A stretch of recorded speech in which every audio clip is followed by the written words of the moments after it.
주요 뉴스 정리하겠습니다. 오늘도 김영민 아나운서와 함께합니다. 어서 오세요. 네, 점심 먹고 한잔 하면서 듣는 영민한 뉴스 시간입니다. 네, 첫 소식입니다. 국회 행안위가 이태원 참사 특별법에 대한 논의 시작했다고요? 네, 국회 행정안전위원회가 오늘 전체 회의를 열고요. 더불어민주당, 정의당, 기본소득당, 진보당 그리고 야당 성향의 무소속 의원 총 183명이 공동 발의한 12구 이태원 참사 진상규명 특별법 상정하고 논의에 들어갔습니다. 네. 이 해당 특별법이 지난 5월에 발의됐지만 아직 소관 상임위인 행안위에 계류 중인데요. 이에 민주당이 어제 특별법 입법을 당론으로 채택을 하고 오는 30일에 열리는 본회의에서 이를 신속 처리한 건으로 지정하는 방안을 추진하기로 했습니다. 그동안의 야당의 단독 추진 법안들은 정부 여당의 반발 또 대통령의 거부권 등에 부딪혀온 만큼 이번 특별법은 여야 합의에 중점을 두고 있는데요. 예. 그렇지만 여당은 지금 특별법의 취지가 정치적이고 또 법안이 규정하는 피해자의 범위도 광범위하다는 이유로 반대하고 있습니다. 예. 자, 그런데 그 헬로윈 축제 보고서 관련 보고서를 삭제하도록 지시를 했던, 그래서 지금 현재 수사도 진행이 되고 있죠. 경찰 간부들 보석으로 풀려났어요. 석방이 된 거죠? 네, 이태원 헬로윈 행사를 앞두고 작성된 위험 분석 보고서 삭제하도록 지시한 혐의로 구속 기소됐던 경찰 간부들이 어제 보석 결정을 받았습니다. 예. 이 박성민 전 서울경찰청 공공안녕 정보외사부장 그리고 김진호 전 용산경찰서 정보과장이 지난 1일에 신청했던 보석을 재판부가 받아들였는데요. 석방 조건으로는 재판에 출석하고 증거를 인멸하지 않겠다는 내용의 서약서 제출 그리고 주거지 제한 보증금 5천만 원 내걸었습니다. 앞서 업무 과실치사상 등 혐의로 구속 기소됐던 박희영 용산구청장 예. 그리고 최원준 전 용산구 안전재난과장도 지난 7일에 보증금 내고 석방됐죠. 그렇죠. 그래서 이태원 참사로 구속됐던 피고인 6명 가운데 4명이 불구속 상태로 재판을 받게 됐고요. 아직 수감 중인 피고인은 이임재 전 용산경찰서장 그리고 송병주 전 용산서 112 상황실장 등 2명입니다. 예.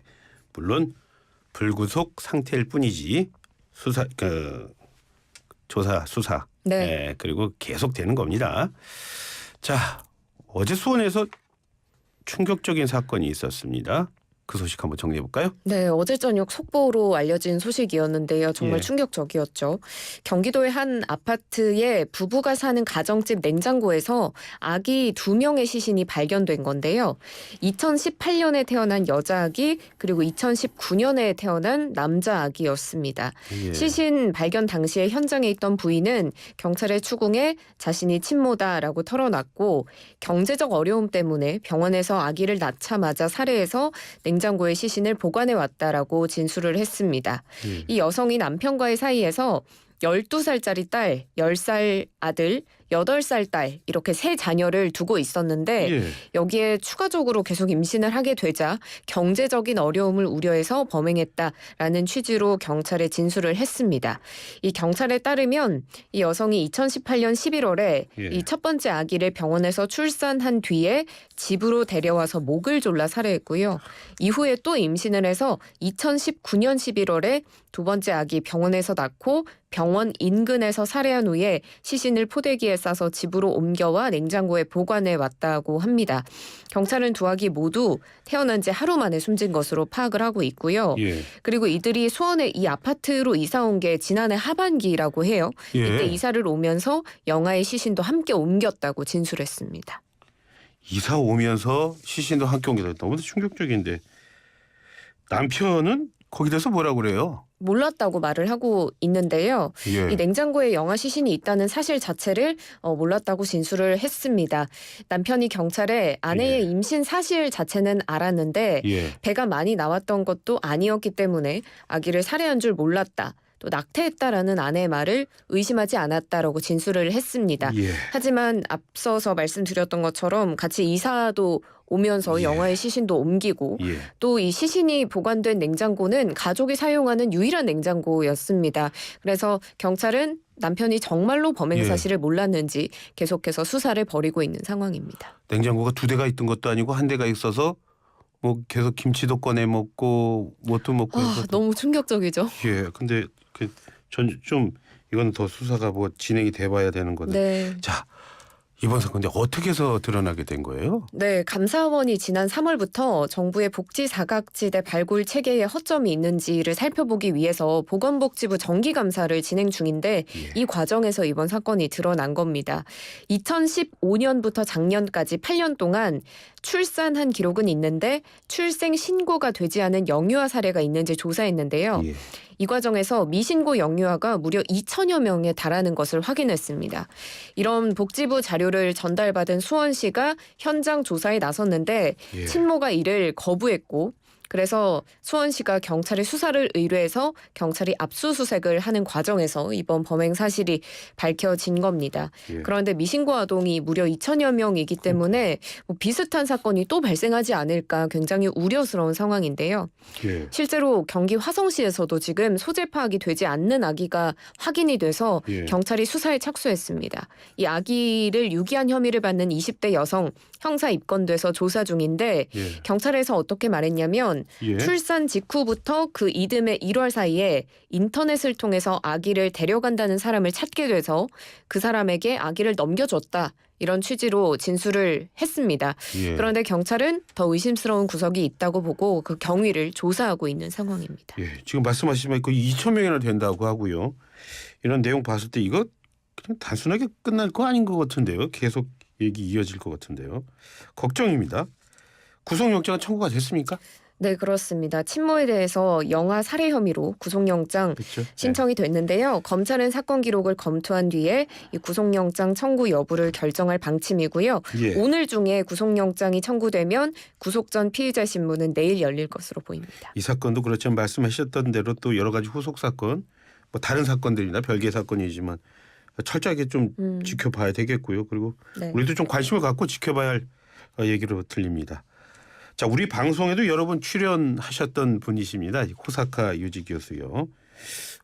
호사카 유지 교수님이 유튜버 등을 상대로 낸 소송에서 일부 승소했다 이런 얘기가 있네요. 네, 그렇습니다. 저도 방송에서 참 자주 뵙는 분인데요. 예. 이 서울중앙지법 민사 207 단독 박장우 판사가 지난 20일에 이 호사카 교수가 위안부 법 폐지 국민행동 대표 김모 씨 그리고 유튜버 정모 씨, 고모 씨 등을 상대로 낸 손해배상 청구에서 정신적 손해에 따른 위자료를 배상하라라면서 원고 일부 승소로 판결했습니다. 예. 김 씨가 500만 원 그리고 정 씨와 고 씨가 각 50만 원씩을 배상하라고 판시했습니다. 예. 사실 예상은 좀 됐지만 상대가 그런 분들이었군요. 예. 호사카 유지 교수가 소송을 낸 그 상대가요. 자, 유튜버들 어떤 방식으로 호사카 유지 교수를 비난해서 이렇게 소송까지 가게 된 겁니까? 네, 호사카 교수가 지난 2020년 3월에 일본 내에 반한 혐한 세력을 비판하는 신친일파라는 책을 출간했는데요.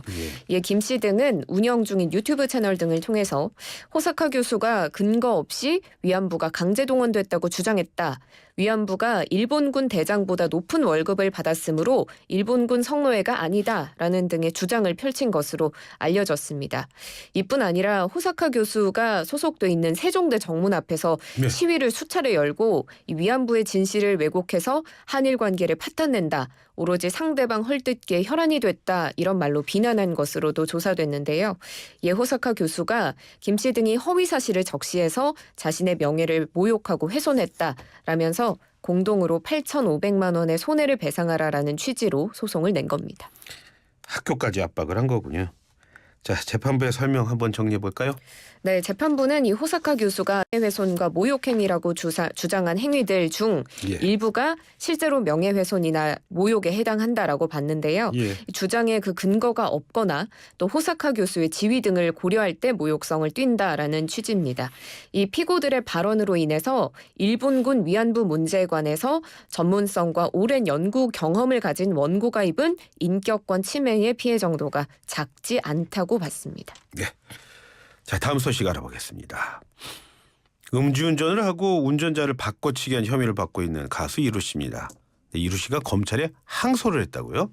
검찰이 항소를 했습니다. 검찰이 항소했다고요? 네, 예. 술을 마시고 차를 몰았다가 또 동승자로 운전자를 바꿔치기 한 혐의 등으로 기소된 가수 이루 씨에 대해서 1심 재판부가 징역형의 집행유예 선고했는데요. 예. 검찰이 양형 부당을 이유로 불복해서 항소를 한 겁니다. 예.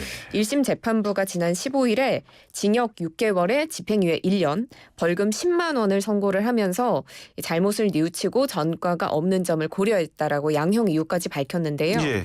검찰은 당시 결심 공판에서 징역 1년 그리고 과속으로 인한 과태료 10만 원을 부과해달라 이렇게 예. 구형한 바가 있습니다. 지금 검찰은 음주운전으로 수사 대상이 된 후에 동승자로 하여금 허위의 음주운전 진술을 용이하게 하고 예. 또 약 3개월 후에 재차 음주운전을 하면서도 제한속도 시속 100km를 초과해서 운전하는 등 죄질이 불량하고 또 국민의 안전을 위협하는 음주운전 행위에 대해서 사회적 경각심을 높일 필요가 있다는 점 등을 예. 들어서 항소를 제기했습니다. 검찰이 형이 이렇게 부족합니다. 그래서 우리는 항소하겠습니다. 이렇게까지 얘기를 한 거 보면 이유수 씨 사건 뭔가 있는 것 같은데요. 이유수 씨 사건 구체적으로 어떤 사건이었죠? 정리해 볼까요? 네, 먼저 지난해 9월에 용산구 한남동에서 여성 프로골퍼 A 씨와 술을 마신 후에 운전한 혐의로 재판에 넘겨진 건데 예. 당시에 경찰은 동승자 A 씨가 자신이 운전했다 이렇게 주장을 해서 이루 씨의 혐의를 입증하지 못하고 불송치 결정을 내렸습니다. 예. 그런데 이후에 주변 CCTV 등을 통해서 이루 씨가 운전한 사실을 확인을 했는데 그런데 이루 씨가 운전자 바꿔치기를 직접 부탁하거나 회유하거나 종용했다라는 증거는 찾지 못해서 또 한 번 불송치 결정이 내려졌습니다. 결국에 이때 검찰은 이루 씨가 처벌을 피하려고 A 씨의 허위 진술을 방관했다고 보고 범인 도피 방조 혐의만을 적용했는데요. 그런데 이와는 또 별개로 다른 사건이 있어요. 예. 지난해 12월에 함께 술을 마신 지인에게 자신의 차 키를 건네서 주차장에서 음주운전을 하게 한 혐의 그리고 같은 날에 음주 교통사고를 낸 혐의인데요. 이때 이루 씨가 강변북로에서 오른쪽 가드레일 받고 전복되는 사고를 냈는데 예. 당시 혈중 알코올 농도 0.075%로 면허 정지 수준이었고요. 이때 적용된 혐의는 음주운전 방조 그리고 음주운전과 과속 혐의 이렇게입니다. 예. 2번 이상을 하면 우린 거기다 상습이라는 말을 붙이지 않습니까? 그래서 아마 검찰도 그런 면을 또 강조한 것으로 보이네요. 네, 오늘 말씀 고맙습니다. 고맙습니다. 네, 지금까지 김영민 아나운서와 주요 뉴스 정리했습니다.